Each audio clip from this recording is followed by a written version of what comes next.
읽어드린 말씀 통해서 신으로 오해받은 사도들이라고 했는데 우리 하나님께로 돌이키라 하는 제목을 덧붙여서 말씀을 드리겠습니다. 지난주에는 이고니온 전도에 대한 말씀 드렸는데 오늘은 루스드라 전도에 대한 말씀을 드리겠습니다. 이고니온이 큰 도시였던 데 비해서 루스드라는 작은 마을이었던 것 같습니다. 그래서 그곳에 유대인의 회당에 대한 언급이 없고 거리에서 바울이 전도를 한 것 같습니다. 그런 가운데 한 사람의 불구자를 고친 사건이 이제 루스드라 전도의 가장 중요한 사건입니다. 오늘 말씀에 보면은 8절에 루스드라에 발을 쓰지 못하는 한 사람이 있어 앉았는데 나면서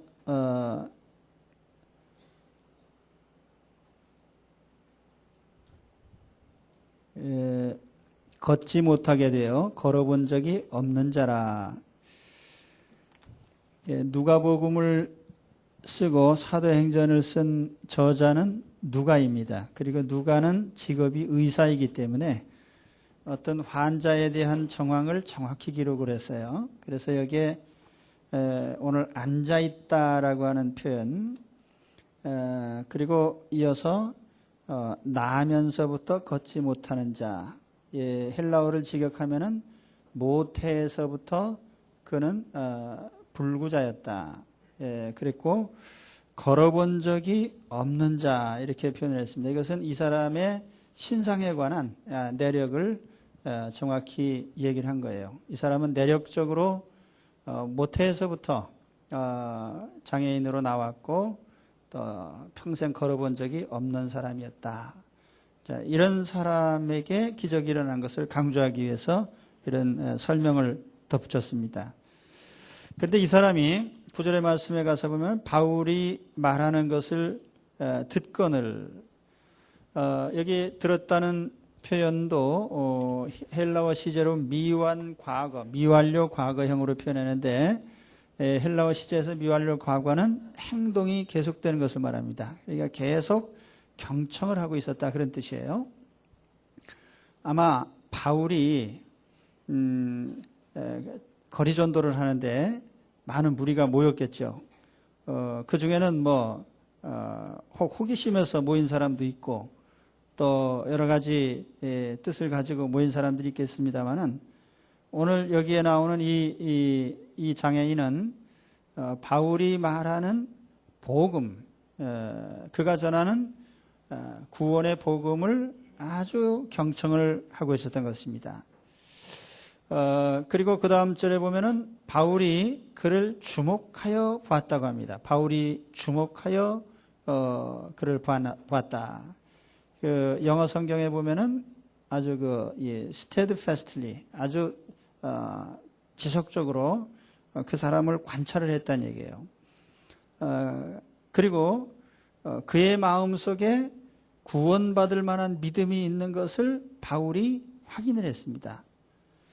이것은 상당히 영적인 교감인데 듣는 사람이 중심에서부터 지금 듣고 있고 말하는 바울이 느끼기에 이 사람은 내 말을 지금 중심에서 받아들이고 있다 이렇게 판단을 한 것입니다. 저는 바울만큼 신령하지 못하기 때문에 여러분이 지금 중심에서 듣고 있는지 딴 생각하면서 듣는지 잘 모릅니다. 그러나 중요한 것은 뭐냐면은 이 말씀을 전하는 사람과 듣는 사람의 영적인 교감이 이루어질 때에 바로 기적이 일어납니다. 오늘 말씀에 그런 결과가 나타나고 있어요. 그래서 바울이 그 믿음을 보고 축복을 했습니다. 그런데 여기 믿음이라는 것은 물론 병을 나을 만한 믿음인가 아니면 영혼 구원을 가리키는 것인가에 대해서 해석이 있습니다만은 그러나 두 가지 다 포함한 것으로 봅니다. 그에게는 육신의 병을 고칠 만한 믿음도 있었고 영적으로 구원받을 만한 그 믿음을 나타낸 거예요. 그래서 바울이 그에게 즉시 큰 소리로 명령을 했어요. 지금 그 자리에서 일어나라. 지금 그 자리에서 일어나라. 내 발로 바로 일어서라. 이제 앞서 설명하기를 그가 발을 사용하지 못하는 사람이었다고 했어요. 근데 그 사용하지 못하는 내 발로 지금 일어나라 이렇게 명령을 했습니다. 그랬더니 그 사람이 뛰어 걷는지라. 이 표현도요, 영어 성경에 보면 he leaped and walked. 그가 leap, 뛰어 일어나고 또 걷고. 그런데 이 걷는다는 표현도 지속적인 행동을 표시하는 말입니다. 자기 생전에 처음 걸어보니까 이 사람이 나이가 몇인지는 몰라도 한 번도 걸어본 적이 없는 사람이 일어나서 걷게 되니까 이게 꿈인가 생신가 해서 계속 걸어보는 겁니다. 예, 그런 모습을 나타내고 있고, 이것은 이방 땅에서 행한 기적이기 때문에 대단한 반향을 불러일으켰습니다. 그래서 오늘 우리가 먼저 하나님 앞에, 오늘 여러분 가운데 혹시 이 사람과 같이 움직이지 못하고 또 육신적으로 병들고 혹은 마음에 뭔가 사로잡히고 이런 불구가 된 사람들은 오늘 우리 주님의 손길을 통해서 다 일어나시기를 축원합니다. 오늘 일어나시기 바랍니다. 일어나서 점프하고 일어나고 걷고 뛰는 여러분들이 되시기를 축원합니다. 그리고 오늘 말씀 두 번째 보면은 이런 기적의 결과가 일어난 반응이 오늘 이제 중점적으로 기록되어 있어요. 그래서 루스드라 사람들이 이 사실을 보고 나서 첫 번째 일으킨 반응이 제우스 신이 오셨구나 이렇게 생각을 한 겁니다. 제우스 신께서 혼자 오지 않으시고 제우스 신이 다닐 때에는 항상 헤르메스를 동반합니다. 이제 그리스 로마 신화에 보면은 이 제우스 신이 있고 헤르메스 신인데, 제우스 신은 그리스 로마 신화에 나오는 신들 중에 가장 힘이 센 권력자입니다. 이 제우스의 내력에 대해서는 제가 다 말씀드릴 수는 없고, 아무튼 이 제우스 신은 그의 통치 영역이 이 하늘과 땅, 말하자면은 우리가 호흡하는 이 공간이 다 제우스의 통치 공간이에요. 헬라어는 우라노스라고 하는데 하늘. 여기서 말하는 하늘은 우리 창세기 1장에 보면 하나님이 지으실 때 궁창이라는 표현이 나오잖아요. 대기권. 제우스는 하늘과 땅을 지배하는 신인데, 특히 제우스는 그의 신들의 형제들이 있습니다. 제우스의 아버지는 크로노스이고 어머니는 레아인데, 그 같이 태어난 6 형제가 있어요. 포세이돈, 하데스, 헤스티아, 데메테르, 헤라. 그 중에 이 헤라가 바로 제우스의 바로 위에 누님인데, 제우스는 그 자기 누나와 결혼을 했어요. 그래서 이제 여러 가지 역사를 하는 걸 볼 수가 있는데, 이 제우스 신이 주로 주관하는 것은 천둥과 번개, 그리고 비를 내리는 것. 그러니까 농사 짓는 사람들에게 있어서는 비를 내리고 천둥 번개 치는 것은 굉장히 중요한 거예요. 그래서 제우스 신은 천둥과 번개를 주관하고 구름을 모으고 비를 내리는 신이다. 또 신들과 인간 세상을 지배하고 모든 권력을 그 손에 가진 자다. 예를 들면 사회 질서를 유지하고 범죄자를 처벌하고 이런 권한을 가지고 있고, 또 결혼 생활을 주관하고 개인의 재산을 보호하고 인간의 행복과 불행을 주관하는 신이다. 그렇게 알려져 있습니다. 그런데 이 제우스 신은 그리스 로마 신화에 나오는 신들은 다 전부 인간과 똑같습니다. 수준이 얕아요. 그래서 제우스 신은 바람둥이입니다. 바람을 많이 펴서 여러 가지 변장을 하고 여자들을 범해가지고 아폴론을 낳고 헤르메스를 낳고 헤파이토스를 낳고 아레스를 낳고, 또는 인간을 범해서 인간과 사이에 여러분 잘 아시는 헤라클레스 같은 그런 말하자면은 아주 특출한 힘이 있는 사람들을 낳은 그런 제우스인 것입니다. 그런데 생각해 보세요. 지금 모태에서부터 불구가 돼서 나와가지고 생전 걸어보지 못하고 그 동네 사람들이 볼 때 길거리에 앉아있는 걸 항상 보는데, 그 사람에게 즉시 일어나라 그랬더니 뻘떡 지발로 일어났어요. 그러면 이것은 제우스 신이 강림하신 게 틀림없죠. 그래서 이 사람들이 제우스 신으로 알고 이제 제사를 드리려고 한 겁니다. 그런데 거기에 바울과 바나바가 있는데 바나바는 제우스 신으로 이렇게 생각을 하고 바울은 헤르메스 신으로 생각했어요. 이 헤르메스는 제우스의 아들이면서 전령의 신입니다. 소식을 전하고 선포하고 알리고.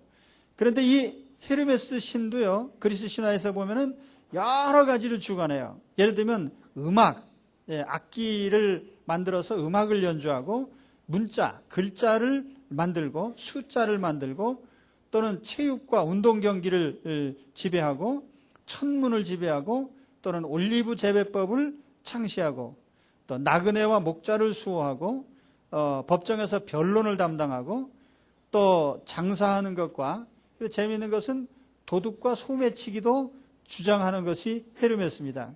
왜 그러냐면은 헤르메스가 상당히 빛과 같이 빠른 동작으로 움직인다고 생각을 했기 때문에 소매치기 할 때 안 들키려면 빨리 해야 되잖아요. 그래서 헤르메스를 섬기면은 소매치기를 잘할 수 있다. 도둑질도 안 들키고 빨리 할 수 있다. 그래서 도둑놈들이 섬겼어요. 이게 이제 그리스의 신들의 수준입니다. 그런데 아무튼 이 제우스 신이 바나바의 모습으로 나타나고, 바나바가 조금 체격도 크고 잘생겼기 때문에 제우스로 생각을 했고, 바울은 주로 이 스피커거든요. 말을 하고 하니까 이 사람은 헤르메스 신이구나, 그렇게 생각을 한 겁니다. 이 사람들이 무슨 짓을 하려고 하는지 바울이 처음에 몰랐어요. 오늘 말씀 보면 루가오니아 방언으로 소리를 치르면서 사람들이 모였다고 하는데, 루가오니아 방언은 아마 시리아나 또 헬라어가 섞인 그런 터키 지방의 어떤 방언인데 바울이 잘 못 알아들은 것 같아요. 이 사람들이 웅성웅성하고 이렇게 모여드는데 뭔지 몰랐는데 한참 있다 보니까 큰 황소를 가지고 꽃다발을 가지고 바울이 머무는 대문 앞에 와가지고서는 절을 하려고 하는 겁니다. 신으로 알았기 때문에. 그러니까 바울이 즉시 그 사실을 그제서야 깨닫고 이 사람들이 나를 지금 신인 줄 알고 절하는구나. 그래서 깜짝 놀라서 옷을 찢었어요. 소리를 치면서 막았습니다. 사람을 신으로 대접하면 큰일 나는 거 아니에요? 그래서 바울이 여기서 이제 1장 설교를 하는 겁니다. 그래서 성경에 보면은 바울 설교 장면이 여러 번 나오는데 그 중에 유대인을 향한 설교가 있고 또 유대인과 이방인을 향한 설교도 있고 또 때로는요 순수하게 이방인에게만 설교한 장면이 있는데 바로 그 장면이 오늘 여기 본문 루스드라 설교하고 또 사도행전 17장에 가서 보면은 아테네에 있는 거리에서 아테네 아레오파고 언덕에서 설교하는 장면이 나옵니다. 그러니까 순수하게 이방인들에게 설교를 한 거예요. 그래서 내용을 보면은요 유대인에게 설교한 거하고 이방인에게 설교한 건 좀 다릅니다. 유대인에게 설교할 때는 유대인은 구약 성경을 알고 있고 이미 유일신 하나님을 알고 있는 사람들이에요. 그러니까 이 사람들에게는 메시아가 누구인가만 알려주면 됩니다. 구약 성경에 계시된 메시아가 예수님이다, 이걸 이제 알렸는데 이방인들은요 하나님이 누군지도 몰라요. 그러니까 이 사람들에게는 메시아를 얘기하기 전에 창조주 하나님부터 얘기를 하는 겁니다. 그러니까 여러분들이 사도행전 17장에 보면은 바울 설교 중에 우주와 천지 만물을 지신 하나님으로부터 이제 시작을 하죠. 또 오늘 말씀에도 보면은 창조주 하나님에 대한 설교가 이제 오늘 말씀에 가장 중점적인 내용이 되는 겁니다. 그래서 오늘 설교를 이제 다시 들어가서 보면은 바울이 이제 두 가지 측면에서 얘기합니다. 너희가 지금 하는 이런 짓들이 지나간 세대라면은 용납이 된다. 지나간 세대라면.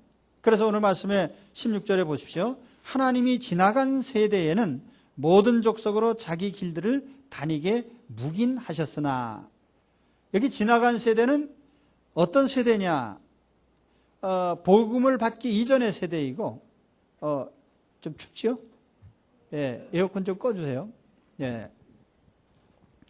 가동이 잘 되나 한번 이제 틀어봤는데, 굉장히 잘 되네요. 예. 예.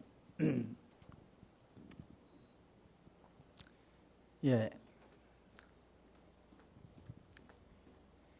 조금 있으면 따뜻해질 겁니다. 그 지나간 세대라는 것은 하나님을 알지 못하던 세대예요. 하나님에 대해서 전혀 들어보지도 못하던 그 세대, 이방인으로 살던 그 세대, 그 세대에는 사람들이 어떻게 살았느냐, 각자 자기의 길들을 다니게 하나님이 묵인하셨다, 이렇게 얘기를 합니다. 여기 묵인했다는 말은요, 하나님께서 용납했다는 뜻이 아니고 하나님께서 그냥 놔뒀다는 말입니다. 그 헬라어로 보면은 그 에이센이라고 하는데 버려둔단 말이에요. 하나님께서 간섭 안 하시고 그냥 그 상태를 그냥 놔두신 겁니다. 그랬을 때 사람들은 어떻게 살았냐면은 자기의 길들을 다녔다. 예, 사사기에 보면은 그런 표현이 나옵니다. 그 시대의 사람들은 왕도 없고 어떤 기준도 없기 때문에 선지자도 없고 제사장도 없고, 그래서 각기 자기 소견에 오른 대로 살았더라. 그러니까 각자 자기 소견대로 살았단 말이에요. 그래야 자기 뜻대로 산 겁니다. 이거를 이제 철학적으로 얘기하면은 인간의 이성이나 또는 도덕률, 어떤 인간적인 종교, 그걸 임의대로 섬기고 행하도록 놔뒀다는 겁니다. 그러니까 그때는 기준이 없어요. 사람마다, 사회마다 다 기준이 달라요. 그런데 여러분, 하나님 말씀은 성문법이에요. 성문법은 글자로 기록해서 주신 율법이란 말이에요. 그러니까 하나님의 법에는 변함도 있을 수 없고 글자 하나라도 바뀐 적이 없습니다. 그러니까 하나님의 율법은 절대적인 것이고 항상 동일해요. 기준이 정해져 있습니다. 그런데 하나님을 알지 못했을 때에 이방인들의 삶의 방법은 각자 양심대로 하는 거예요. 근데 그 양심이 온전하면 모르겠는데 양심이 전부 모자라는 양심이에요. 자, 여러분 한번 내 양심껏 살았다고 생각하는 분 한번 손 들어보시기 바랍니다. 근데 중요한 게 뭐냐면은 그 양심이 거덜난 양심이라는 거예요. 예, 그 양심이 시커먼 양심이고 별로 신통하지 않은 양심이에요. 그러니까 양심껏 산다고 소리치는 사람이 요즘 많은데 그 양심이요, 예, 무슨 양심대로 해라, 행동하는 양심 어쩌고 그러는데 양심은 거덜난 양심이에요. 성경에 볼 때 하나님께서 모든 사람들의 양심은 다 검은 양심이고 죄에 오염된 양심이고 불완전한 양심이고 다 온전하지 않은 양심이에요. 그리고 인간의 이성이라는 것도 어떠냐? 이성도 온전한 판단을 내리지 못하는 겁니다.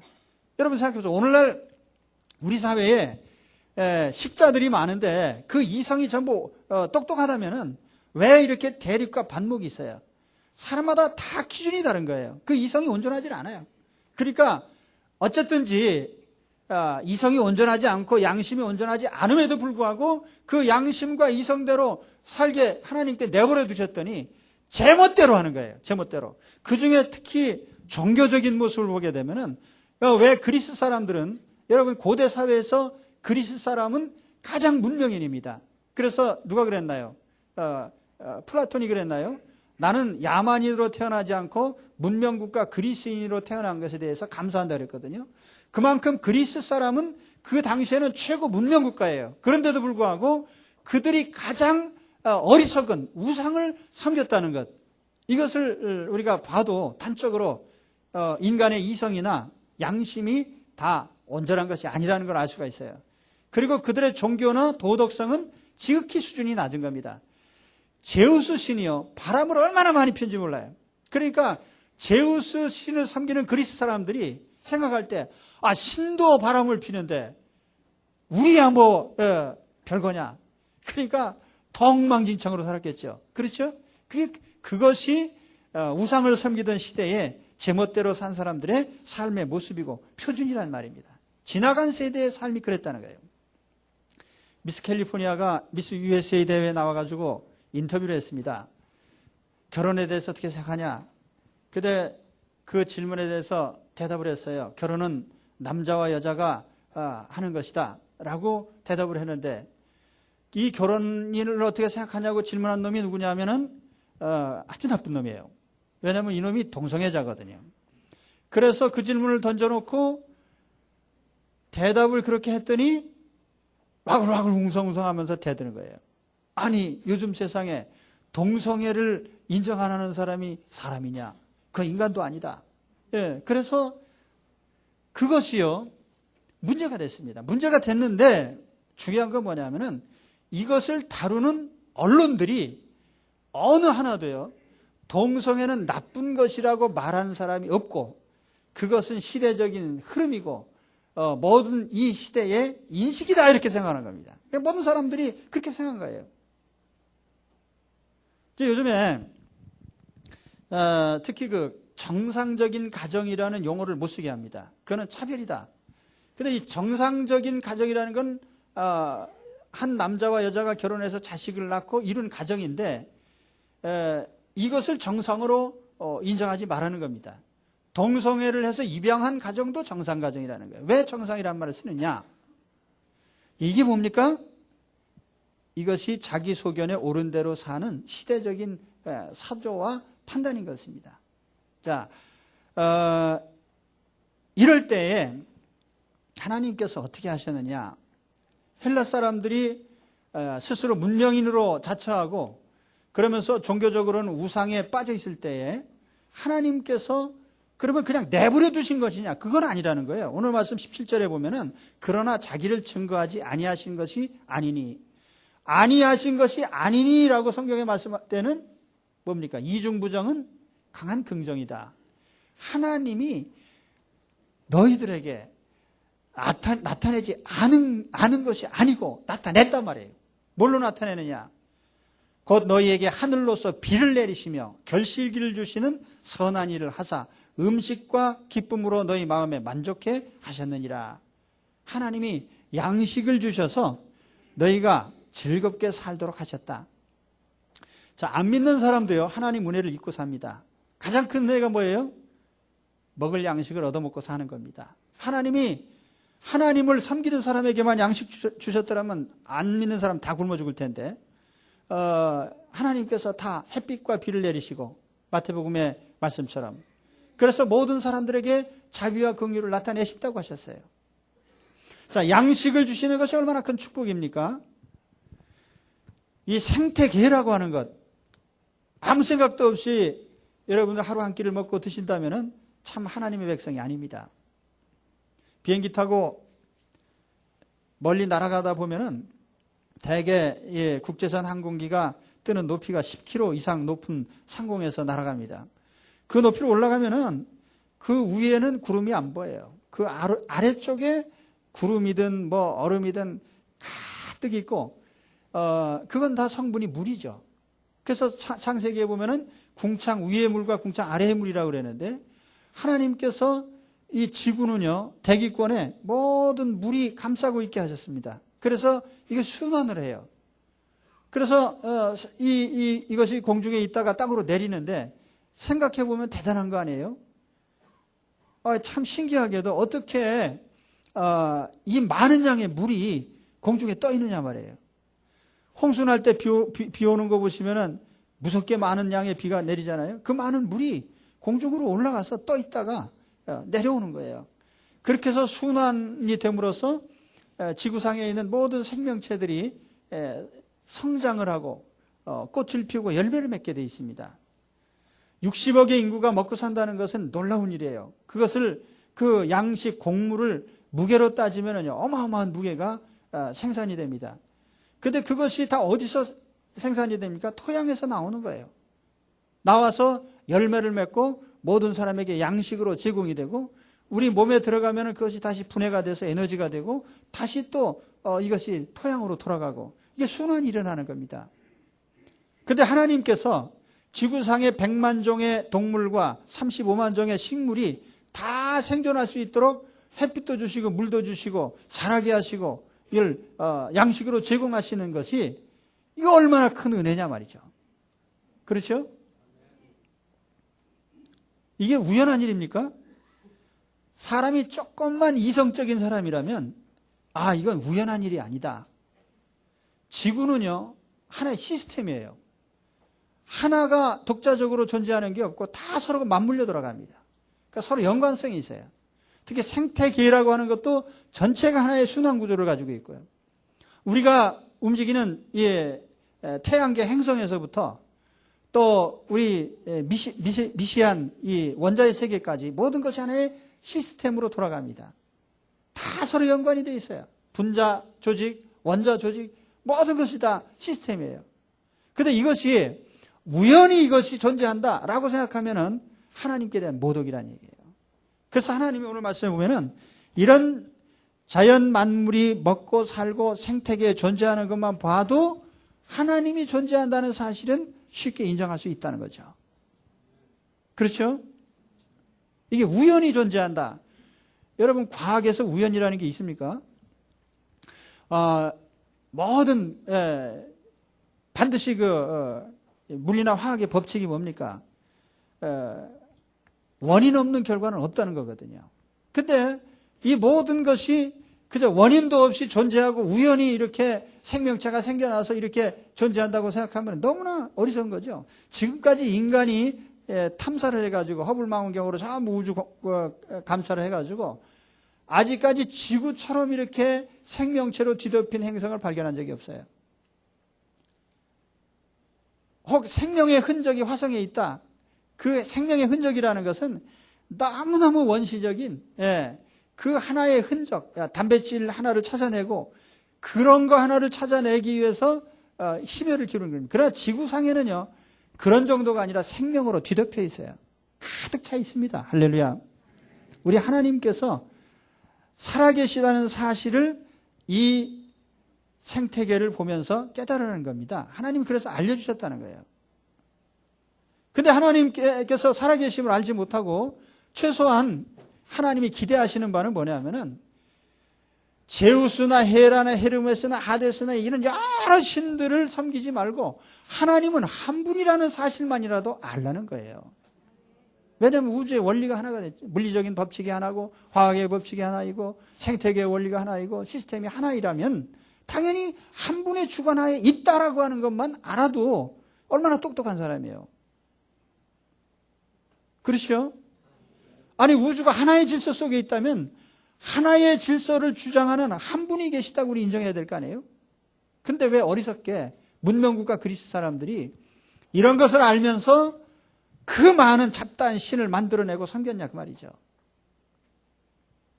그래서 이제 마지막 결론이 뭡니까? 하나님께로 돌아와라 이겁니다. 15절에 보면 너희에게 복음을 전하는 것은 이 헛된 일을 버리고 천지와 바다와 그 가운데 만유를 지으시고 살아계신 하나님께로 돌아오라 함이라. 헛된 일을 버려라 하는 것이 첫째입니다. 이제 우리가 할 일은 버리는 일이에요. 헛된 일을 버려야 돼요. 무익한 일, 생산성 없는 일, 그게 우상숭배죠. 우상숭배는 유익이 없어요. 섬겨봤자 거기에 나올 것이 없습니다. 도덕적으로도 유익이 없고 윤리적으로도 유익이 없고 정신건강에 해롭고 사회적 유익이 없습니다. 어떤 여대생이요, 아르바이트해서 열심히 모은 돈을 갖다가 어느 날 우연히 점쟁이한테 갔다가 다 날렸어요. 이놈의 점쟁이가 너는 내가 보니까 내 말 안 들으면 너는 이제 잘못하면은 이제 시집도 못 가고 너는 이제 요절난다. 넌 죽는다 그래가지고 겁나가지고 그래서 시키는 대로 하는 거예요. 100만 원 갖다 바치고 또 부적 하나 받아오고 또 갖다 바치고 받아오고 그래갖고 자기가 모은 거 다 거덜난 다음에 5천만 원 다 날리고요. 그래서 이제 삶을 비관하는 처지에 놓이게 된 겁니다. 굿당에 다니는 사람들 많잖아요. 굿 한 번 하는데 500만 원이에요. 그런데 무당이 굿 안 하면은 남편에게 일이 생기고 자식들이 불행해진다고 하니까 겁나가지고 또 계속 가서 500만 원씩 들여가지고 매월 굿하는 거예요. 그러니까 월급이 얼마인지 모르지만요. 한 달에 500만 원씩 갖다 바치면 망하는 거죠. 뭐. 아까 제가 헤르메스 얘기했습니다만은 헤르메스를 섬기면 소매치기를 잘한다. 도둑질 잘하고요. 여러분, 만약 하나님 앞에 우리가 이런 기도를 할 수 있습니까? 하나님, 제가 소매치기를 좀 하려고 하는데 안 들키고 잘 훔치게 해주옵소서. 그럼 하나님께서 뭐라고 하시겠습니까? 이 망할 놈아, 네가 그따위로 살아가지고 잘 될 줄 아냐? 하나님께서 바라시는 표준이 있고 기준이 있고 윤리가 있고 도덕이 있죠. 그러나 우상에는 그게 없어요. 미신 섬기는 사람이 윤리가 있습니까? 없습니다. 그래서 정신 건강에 좋지 않고 모든 그 영혼 상태가 망하는 거예요. 거기에 매이게 되고 노예가 되고 염려 근심에 사로잡혀 살게 되고 여러분 예수 믿는 사람 중에 영적으로 자유함이 없는 사람이 있어요? 자유롭습니다. 우리는 매이질 않아요. 제가 여기 이 아파트 단지에 전도하는데 우리가 특별히 관심 쓰는 날이 언제냐면 손 없는 날이에요. 우리가 예수 믿는 사람이 손 없는 날을 찾는 게 아니고 그날 이사를 많이 오니까 우리도 그냥 그날에 가서 또 집중으로 하는 거예요. 안 믿는 사람들은요, 손 없는 날 이사 다니려고 애를 씁니다. 왜냐하면 손 있는 날 다니다가 괜히 사고 나고 그러면 어떻게 해요? 그러니까 이렇게 불안하고 매이고 노예가 되는 거예요. 근데 우리 그리스도 안에 있는 사람들은 아무것도 안 매이는 거예요. 우리는 뭐 사주팔자에 매이지는 것도 아니고 어떤 것에도 안 매여요. 얼마나 좋습니까? 뭐 좌청룡 우백호 뭐 무덤자리 무슨 집자리 아무 상관이 없어요. 오늘 우리는 하나님의 축복 가운데서만 살면 됩니다. 하나님과 매이지 우리 매임이 없어요. 그러니까 헛된 일은 버려야 돼요. 그리고 마지막으로 하나님께로 돌아오라고 했습니다. 하나님은 우리를 사랑하셔요. 그리고 우리를 창조하신 목적이 우리를 사랑하셔서 축복 주시기 위해서 부르셨습니다. 하나님이 인간을 왜 만드셨어요? 부려먹기 위해서 만든 게 아니라 같이 살고 축복하시기 위해서 만드셨습니다. 그래서 성경에 보면은 아담이나 하와나 노아나 아브라함이나 에녹이나 하나님이 가장 기뻐하시고 바라신 게 뭐냐면 하나님과 동행하였더라. 동행이 뭐예요? 같이 살았단 말이에요. 하나님과 함께하는 삶, 축복된 삶, 그것이 하나님이 바라시고 우리에게 원하시는 바예요. 하나님은 우리를 축복하시고 사랑하시려고 부르신 겁니다. 그럼에도 불구하고 성경의 역사를 보면 인간의 역사는 거부의 역사이고 하나님을 배척한 역사예요. 하나님이 내가 너를 사랑한다 그러면 도망가요. 제가 언제 고아로 자란 분이 그런 고백하는 거 들은 적이 있습니다.